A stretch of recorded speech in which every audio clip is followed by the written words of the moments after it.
Numéro 2. Dans chaque cas, réécrivez la longueur en centimètres ou en kilomètres à l'aide du système international d'unités. Je ferai avec vous les exercices G, H, K et L et je vous laisserai essayer les autres exercices par vous-même. Pour nous aider, nous utiliserons le tableau d'équivalence de la page 152. Alors, premièrement, à la question G, on doit réécrire en centimètres ou en kilomètres 34 VG.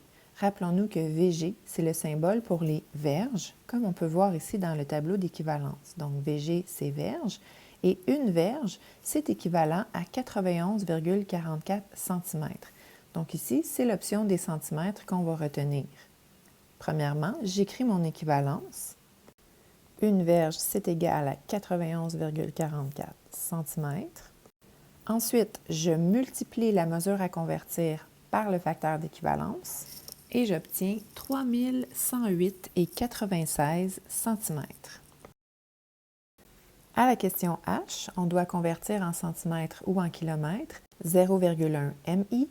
Donc, souvenons-nous que mi, c'est le symbole pour les 1000 et que, selon le tableau d'équivalence, un 1000, c'est équivalent à approximativement 1,61 km.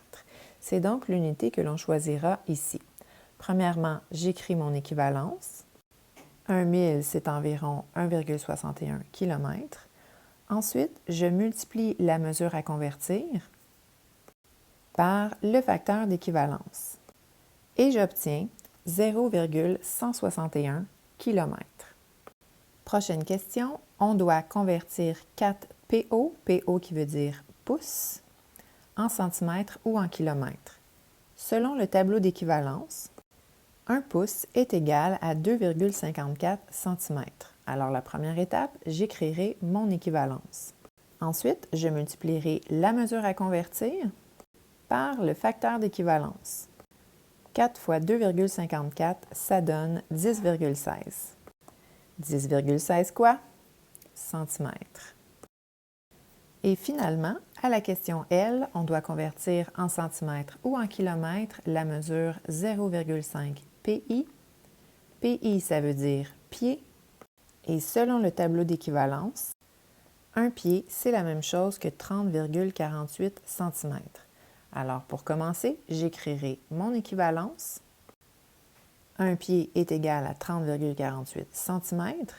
Ensuite, je multiplierai la mesure à convertir par le facteur d'équivalence.